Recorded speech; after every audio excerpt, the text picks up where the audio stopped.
And so this time around, instead of doing it 100% together, I'm gonna model what to do, and then I'm gonna have you guys go ahead and do it, okay? So one thing about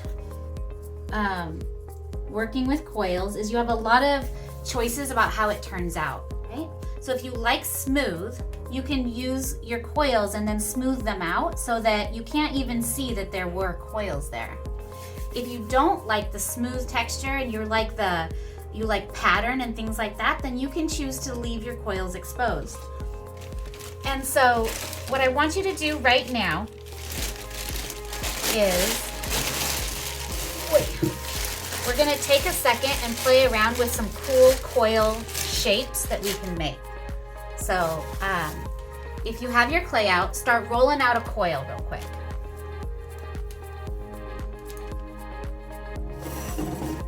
I wanna see if we can come up with 5 cool different coil shapes, right? So remember, when you roll out a coil, you just kind of turn it into a little sausage guy. Roll it out with your fingertips and sort of just stretch it out. Go in both directions, try to keep it round.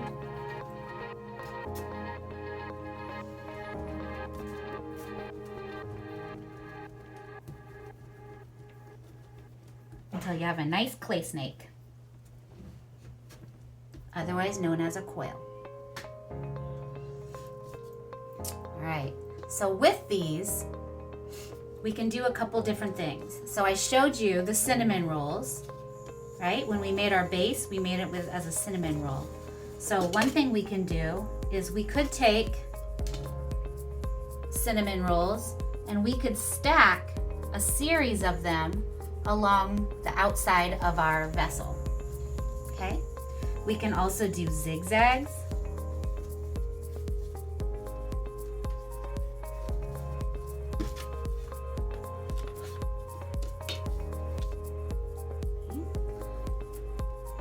So little zigzags, those could be stacked on the outside of our vessel.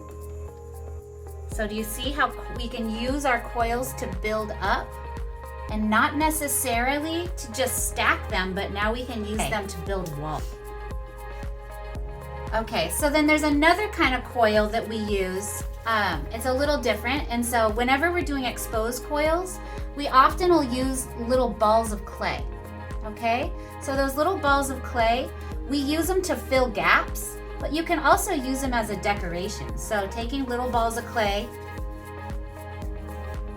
and rolling them out and then stacking them.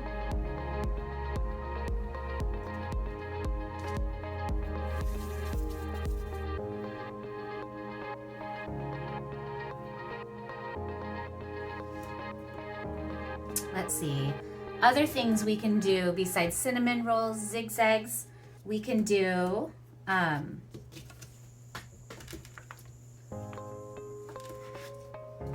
we go. We could do little posts. And I'll show you really quickly what I mean by that. So basically anything you can make out of coils, you can build into your walls is the idea. There's a couple things you need to take into consideration when you're doing exposed coils. One is you want to make sure your coils are really nicely rolled. So if they're all cracked and nasty, they're not going to look that good. Okay, so you want to make sure that your coils are rolled nicely and that they're even thickness. Okay, maybe put another one on top of this one. I'm gonna hold this up and show you. So you see there's all these different kinds of coils that I could be using, okay? So when you look at the back of it, if there are little gaps, we take little balls of clay and just shove them in those gaps, right? Because we want it to be watertight, and we are gonna blend this out, but we're not gonna probably end up blending it until Monday, but we wanna make sure that we get all of these guys in. So now that I know what I want to do, I'm going to need to take these off, and I want to slip and score them on. Did you see how easily that came off? There was no way it was going to stay. So first, all I did was kind of place them where I want them.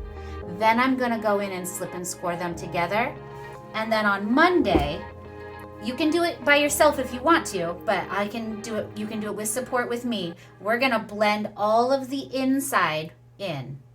Okay? So I'm going to show you an example of one that has been finished.